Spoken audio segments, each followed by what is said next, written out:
2025년을 기준으로 해서 두 가지의 꼭지점이 나올 거라고 봐요. 1, 2분기 때 살짝의 탑이 한번 나오고 3, 4분기 때 더 큰 탑이 나올 거라고 바라보고 있거든요. 첫 번째 사이클 탑 때는 최소 10,000원은 넘어가지 않을까. 두 번째 탑, 더 높은 탑이겠죠. 그때를 봤을 때는 최소 30,000원 정도는 무난하게 넘어갈 수 있지 않을까.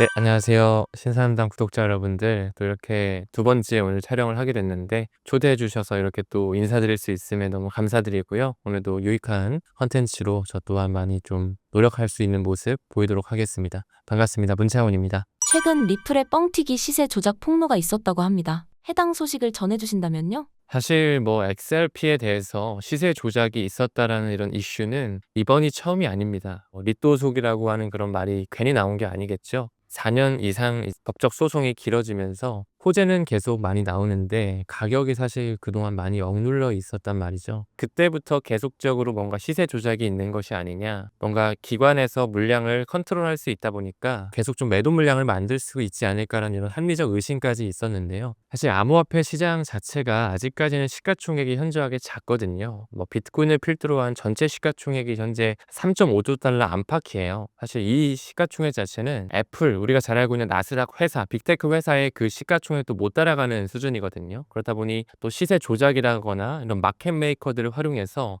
그들의 명분은 뭔가 유동성을 공급하면서 시장 안정성을 확보하는 것에 있지만, 그 세력이라고 불리우는 금융 엘리트들이 이런 마켓 메이커들, 흔히 말하는 DWF 랩스라든지 GSR이라든지 윈터뮤트 등등이 있는데, 이런 마켓 메이커들을 꽉 잡고 있기 때문에 이런 시세 조작에 대한 가능성은 사실 좀 열려 있다라고 보고 있어요. 그래서 사실 우리가 크립토 투자를 할 때 XRP뿐만 아니라 그 세력을 이기지는 못하더라도 그들이 돈을 만드는 사이클을 공부하고 XRP를 필두로 한 그런 글로벌 메이저 코인들이 올라갈 수 있다라는 것을 우리가 공부하면서 그들이 끌어올리는 시점에 우리가 좀 좋은 승리를 만들어야 되지 않을까, 이렇게 좀 전략적으로 가져가는 게 중요하다라고 생각합니다. 리플이 스테이블 코인을 추가 발행했다고 합니다. 해당 내용을 소개해 주신다면요? 이제 작년 연말을 기점으로 해서 리플사에서 이제 스테이블 코인을 발행했거든요. 리플 USD라고 해서 티커명은 RLUSD라는 티커명을 따고 있어요. 지금 2월 중순 기점으로 1억 2천만 달러 정도의 공급 유동성이 발생하면서 지금 굉장히 많은 RLUSD가 찍어져 내려가고 있고, 또 글로벌 거래소에 계속 상장이 되고 있습니다. 이 말인즉슨 앞으로 계속 RLUSD가 1대1 달러로 패깅이 되면서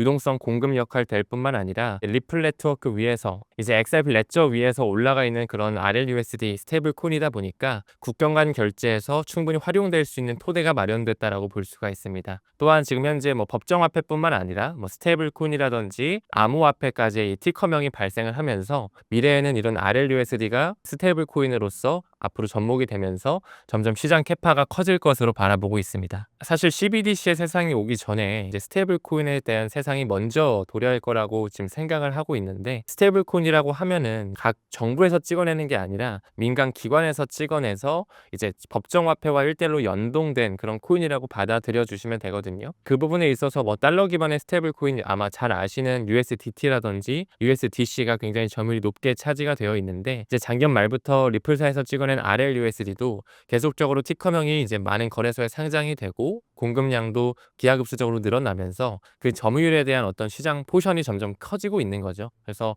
앞으로 가면 갈수록 이제 RLUSD뿐만 아니라 스테이블 코인 여러 가지 그런 것들이 쓰일 텐데, 이제 RLUSD는 전통 금융권 기관에서 좀 받아들여지면서 좀 가치에 대한 인터넷, 굉장히 빠른 속도로 결제가 일어나는 그런 시기를 함께 좀 일조하는 모습으로 굉장히 시장이 커질 것으로 바라보고 있습니다.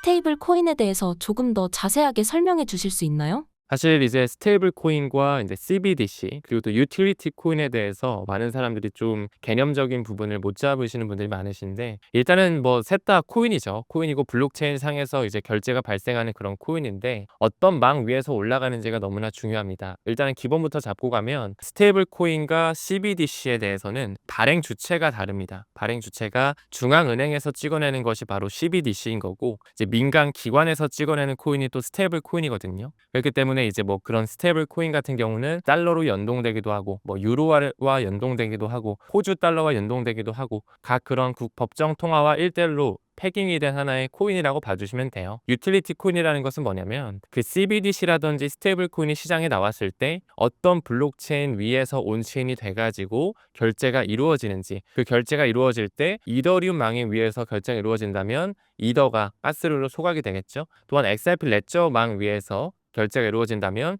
XRP가 또 소각이 될 것입니다. 이런 것처럼 어떤 망 위에서 코인이 활성화되면서 소각이 되는지, 그게 이제 바로 유틸리티 코인이거든요. 그래서 우리가 앞으로 이제 스테이블 코인의 시장이 먼저 좀 도래하게 될 건데, 앞으로 그런 점유율이 높은 스테이블 코인들, 뭐 RLUSD뿐만 아니라 USDT, USDC, 또 굉장히 많은 기관에서 지금 스테이블 코인을 뽑아내고 있거든요. 그런 코인들이 어떤 메인넷 위에서 활성화가 돼가지고 앞으로 유틸리티를 강화할 것인지, 이 부분에 좀 초점을 맞출 필요가 있어 보입니다. 보통 이제 스테이블 코인 같은 경우는 담보로서 뭐 미 국채를 가지고 있을 수도 있고, 혹은 뭐 비트코인을 가지고 있을 수도 있고, 그 각 통화의 어떤 화폐를 가지고 있는 경우가 많거든요.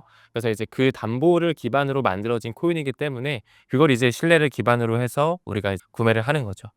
리플의 스테이블 코인의 발행으로 리플의 가격이 올라갈 것이라고 예상하시나요? RLUSD, 그 리플사에서 찍어내는 스테이블 코인 자체가 두 가지 메인넷 위에 올라가 있거든요. 첫 번째가 이제 XRP 레저 방이고, 두 번째가 이더리움 메인넷입니다. 그래서 지금 현재 둘 다 병렬적으로 해서 온체인 돼가지고 거래가 활성화되고 있는데, 시간이 지남에 따라 이제 XRP 레저 망 위에서도 결제가 이루어지기 때문에, 그렇게 된다면 XRP가 네이티브 토큰으로 이제 소각이 되겠죠. 그러면 이제 수요와 공급 법칙에 따라서 RLUSD가 더 공급이 많이 되고 활성화가 많이 되면서 기관의 채택이 이루어지면 이루어질수록 XRP가 그만큼 많이 소각이 된다. 이렇게 연결지어서 봐주시면 됩니다. 모든 코인, 뭐 사실 주식도 마찬가지겠죠. 부동산도 마찬가지로 수요와 공급 법칙에 의해서 우리가 가격이 결정이 되잖아요. 그러다 보니까 일단 그 해당 코인에 대한 토크노믹스, 얼마나 발행량이 있고 시장에 얼마나 유통되어 있는지 이런 걸 아셔야 되고, 실제로 어떤 기관의 채택으로서 혹은 제도권 편입이 됨으로써 앞으로의 이 사용량 자체가, 유틸리티 활용성 자체가 얼마나 앞으로 커질지에 대해서 우리가 좀 포커스를 맞추면서 투자를 이어가야 된다. 이렇게 좀 말씀드릴 수 있을 것 같아요. 리플의 사용도가 올라간 것을 알 수 있는 사례가 있을까요?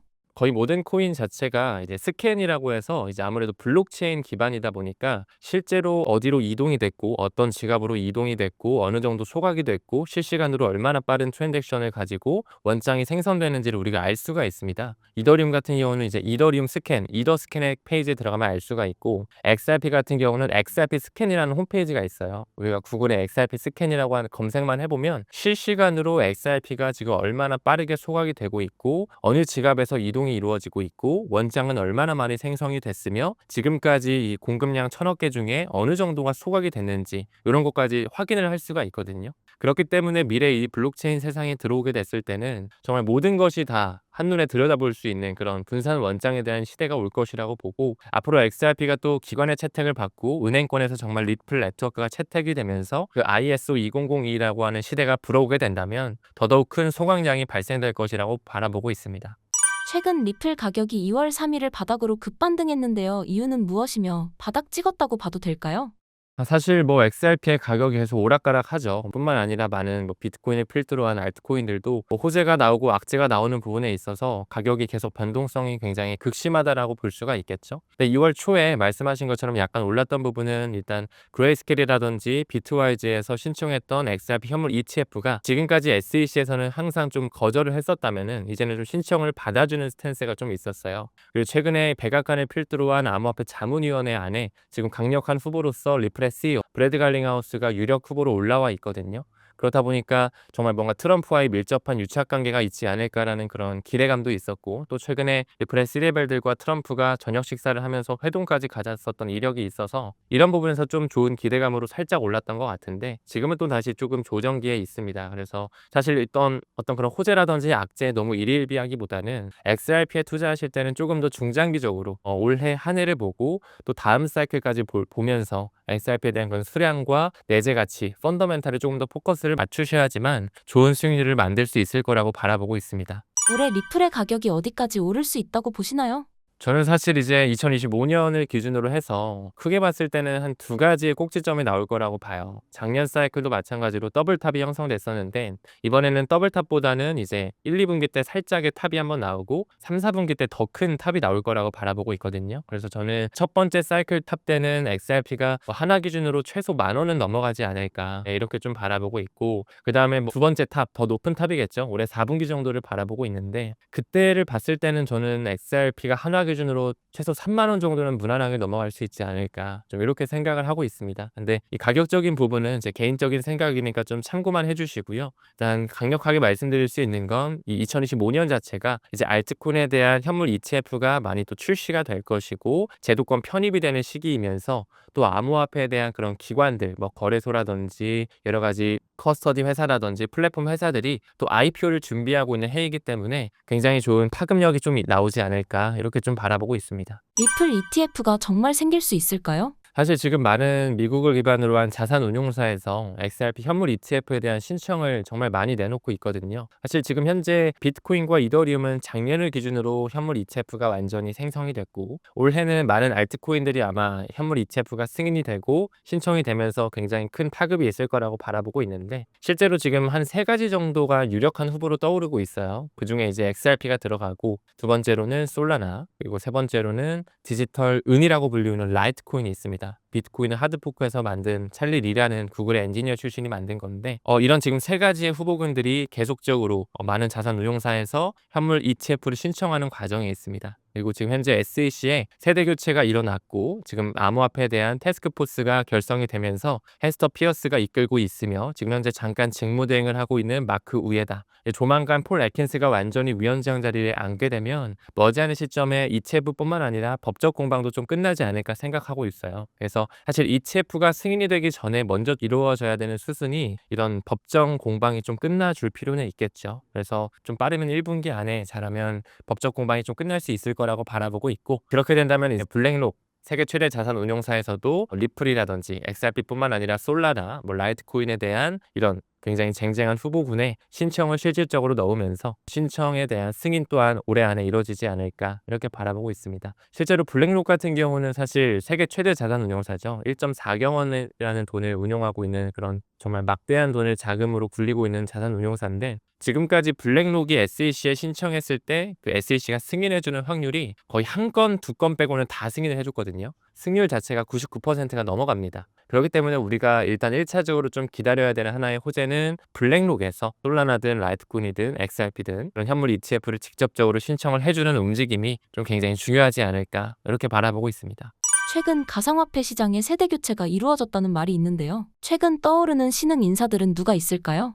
네, 맞습니다. 지금 사실 삼두 정치가 굉장히 또 기대가 되고 있는데 과거 아서레비 때부터 SEC 위원으로 있었던 폴 애킨스가 지금 현재 SEC 위원장으로 임명이 됐고 아직까지 이제 취임까지는 안 했고 임명만 된 상태고요. 삼두 정치라고 했을 때는 어쨌든 3명이 이끈다라는 거잖아요. 폴 애킨스뿐만 아니라 이제 마크 우에다, 그리고 헤스터 피어스. 지금 헤스터 피어스 같은 경우는 크립토맘이라고 과거부터 불려왔고 과거에 게리 겐슬러가 엄청나게 규제를 좀 강하게 넣었을 때 그때부터 엄청 비판을 하면서 하위 테스트는 암호화폐에 대한 그런 증권성 판별에 부적합하다라는 그런 소신 발언을 했던 또 인물이거든요. 그러다 보니까 이런 폴 애킨스, 마크 우에다, 헤스터 피어스 이 삼두 정치가 온전하게 좀 이루어졌을 때 이런 법적 공방이 좀 마무리되지 않을까, 이렇게 좀 기대감을 가지고 있습니다. 늦어도 올해 안에는 반드시 삼두 정치가 이제 시작이 돼서 일단 뭐 법적 공방뿐만 아니라 스테이블 코인을 받아들이는 움직임도 나올 것이고 암호화폐의 70%는 증권이 아닌 상품이다라고 하는 21 법안이라고 있어요. 근데 21세기 금융 혁신 법안이라고 해서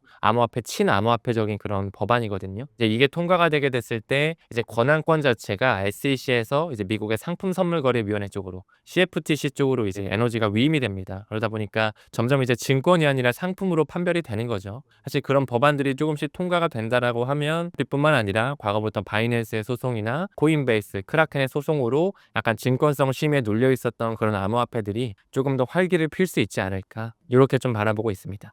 비트코인 ETF 승인 후 가격 변동은 어땠으며 리플 ETF 승인 후 가격 흐름이 어떻게 될 것으로 예측하시나요? 비트코인 같은 경우는 2024년 1월 정도에 ETF가 승인이 되고 바로 이제 가격이 펌핑될 줄 알았는데 약 2달 정도의 쿨타임이 있었어요. 2달 정도는 승인이 됐음에도 불구하고 가격이 안 올랐단 말이죠. 그 이후에 작년 3월에 잘 아시겠지만 비트코인 1억 원 시대가 열렸잖아요. 그래서 한 2달 정도의 쿨타임 시기가 있었다라는 거. 이더리움 같은 경우는 작년 7월에 이제 승인이 됐고 쿨타임이 어느 정도였냐면 4개월 정도 기간이 좀 지나고 나서 다시 한번 좀 올라가는 듯한 모습이 보여졌어요. 그래서 이제 올해 많은 알트코인 ETF가 신청이 되고 승인이 됐을 때도 저는 한 번에 뭐 이렇게 많이 올라가는 것보다는 어느 정도 좀 쿨타임을 두고 올라갈 것이라고 봅니다. 일단은 그 블랙록이라는 그 업체에서 XRP에 대한 현물 ETF를 신청을 한다면 일단 1차 기대감으로 좀 한번 크게 불기둥이 솟을 거라고 바라보고 있고 이제 그 이후에 신청이 돼서 승인이 된 이후에는 어느 정도 비트와 이더처럼 좀 쿨타임을 좀 가져갈 수 있지 않을까. 그래서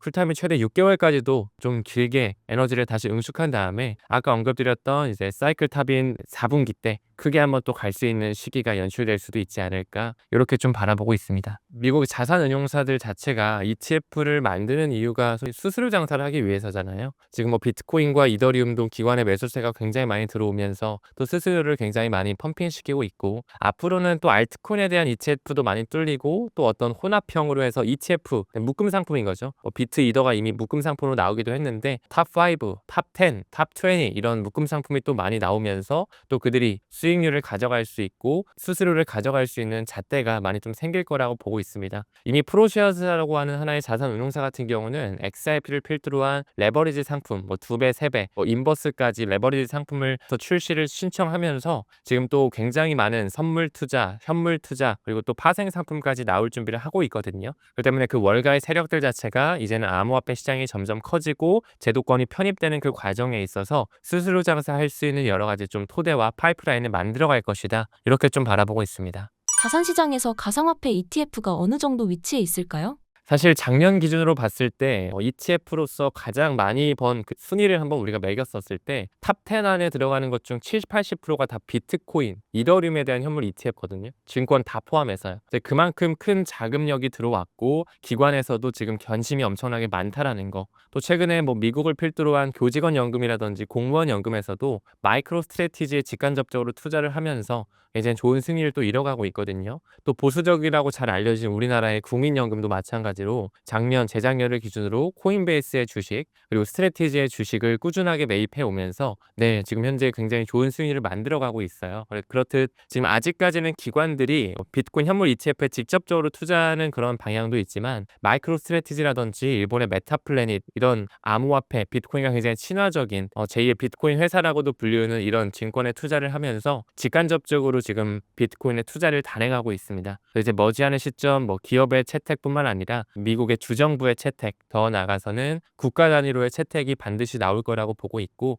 그렇게 된다라고 했을 때 비트코인의 가격 상승 또한 불가피하다라고 보여지고 비트코인이 가격을 상승한다면 또 그 월가의 세력들은 개인들의 탐욕을 이용하기 때문에 이제 라지캡이라든지 미들캡, 스몰캡, 심지어 민코인까지 순환매 사이클을 쫙 만들면서 돈을 풀게끔 이렇게 또 순환매 사이클이 연출이 되겠죠. 그렇기 때문에 우리는 비트코인이 일단 좀 먼저 잘 되는 것을 굉장히 긍정적으로 바라보고 혹시라도 알트코인 투자하고 계신다면은 또 우리의 시기, 또 비트코인 도미넌스라든지 이런 부분을 바라보면서 좀 시간을 들일 필요가 있다라고 보고 있습니다. 미국 SEC와의 소송 등 현재 상황은 어떤가요? 사실 리플과 SEC의 소송 같은 경우는 2020년 12월 때부터 시작이 됐었거든요. 그때 이제 기소를 실제로 했던 사람은 게리 겐슬러 그 전에 위원장이었던 제이 클레이튼이라는 사람입니다. 제이 클레이튼 사람이고 게리 겐슬러가 약 4년 정도 이제 위원장의 역할을 맡으면서 계속적으로 리또속을 자아냈었죠. 그리고 지금까지도 아직 소송이 이제 약식 판결이 났음에도 불구하고 항소로서 잡음이 좀 연출된 상황인데 이제 SEC에 대한 세대 교체가 일어났고 크립토에 대한 암호화폐에 대한 태스크포스까지 결성이 되면서 점점 이 소송에 대한 실마리 이제 완전 끝날 수 있는 그런 실마리를 좀 만들어가고 있어요. 실제로 지금 바이낸스의 소송 같은 경우는 한 2달 정도, 60일 정도의 중단 요청을 해놓은 상태고, 컴벌랜드라고 하는 그들의 기강 요청도 지금 승인을 받아준 상태고, 또 이제 XRP뿐만 아니라 많은 알트코인에 대한 현물 ETF에 대한 신청도 조금씩 받아들여주는 상태를 보여주고 있거든요. 그렇다 보니까 이제 머지않은 시점 리플과 SEC의 소송 자체도 좀 법적 공방이 완전히 끝나는 시기는 저는 시간 문제라고 좀 보고 있고요. 이제 슬슬 SEC에서 CFTC 쪽으로 에너지가 좀 이동되는, 증권이 아닌 상품이라고 정말로 판결이 되는 그런 규제에 대한 명확성의 시기가 점점 연출될 것이라 바라보고 있습니다. 또한 지금 백악관을 필두로 한 크립토 차르 부서가 신설이 됐잖아요. 크립토 차르라고 하는 것은 이제 로마 제국에서 온 차르라는 뜻은 황제라는 뜻을 가지고 있는데, 지금 그 해당 부서를 통해서 이제 블록체인과 인공지능에 대한 섹터를 더욱더 발전시키고 규제에 대한 명확성을 가져오겠다라고 해서 만든 부서거든요. 그래서 지금 그 크립토 차르의 수장인 데이비드 sak스도 계속적으로 이제 규제에 대한 명확성에 대한 기틀을 잡고 있고, 과거에는 또 XRP, 리플에 대한 옹호 발언을 했던 그런 이력도 있거든요. 그래서 우리가 지금 현재 뭐 많은 백악관을 필두로 한 고위급 자문들이 굉장히 다 친암호화폐적 성격을 띠고 있고, SEC라든지 CFTC의 차기 위원장들도 다 암호화폐 친화적인 성격을 띠고 있기 때문에 소송에 대한 마무리는 사실 그렇게 크게 우리가 힘들어할 이슈는 이제는 아니라고 생각하고 있습니다.